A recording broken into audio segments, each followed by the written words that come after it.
अगर आप स्मोकर हैं, तो ये खबर सिर्फ आपके फेफड़ों के लिए नहीं, बल्कि आपकी जेब के लिए भी भारी पड़ने वाली है, क्योंकि अब सिगरेट पीना महंगा होने वाला है। संसद ने सेंट्रल एक्साइज अमेंडमेंट बिल 2025 को पास कर दिया है, जिसके बाद सिगरेट, सिगार, हुक्का और चबाने वाले तंबाकू समेत लगभग सभी टोबैको प्रोडक्ट्स की कीमतों में उछाल आने वाला है।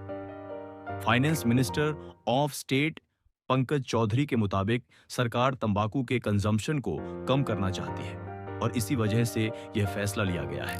लेकिन सवाल यह है कि आखिर सिगरेट की कीमत कितनी बढ़ने वाली है? कुछ मीडिया रिपोर्ट्स का दावा है कि जो सिगरेट अभी 18 रुपए में मिलती है, उसकी कीमत 70 से 75 रुपए तक पहुंच सकती है। लेकिन क्या सच में ऐसा होगा? क्या इतनी बड़ी प्राइस हाइक होगी या फिर इसका असर कुछ और तरीके से पड़ेगा? भारत में तंबाकू से जुड़ी स्वास्थ्य समस्याएं कोई छोटी बात नहीं है। वर्ल्ड हेल्थ ऑर्गेनाइजेशन के आंकड़ों के मुताबिक भारत में 10 करोड़ से ज्यादा लोग स्मोकिंग करते हैं और हर साल तंबाकू सेवन से जुड़ी बीमारियों के कारण करीब 13 लाख लोगों की मौत हो जाती है। इसीलिए सरकार चाहती है कि तंबाकू से बने प्रोडक्ट्स की कीमत बढ़ाकर इस खतरे को कम किया जाए। कई रिसर्च यह भी बताती हैं कि जैसे जैसे कीमत बढ़ती है, वैसे वैसे लोगों में उसका इस्तेमाल कम होता जाता है। सेंट्रल एक्साइज अमेंडमेंट बिल 2025 भी इसी रणनीति का बिल सेंट्रल एक्साइज एक्ट 1944 में संशोधन करता है।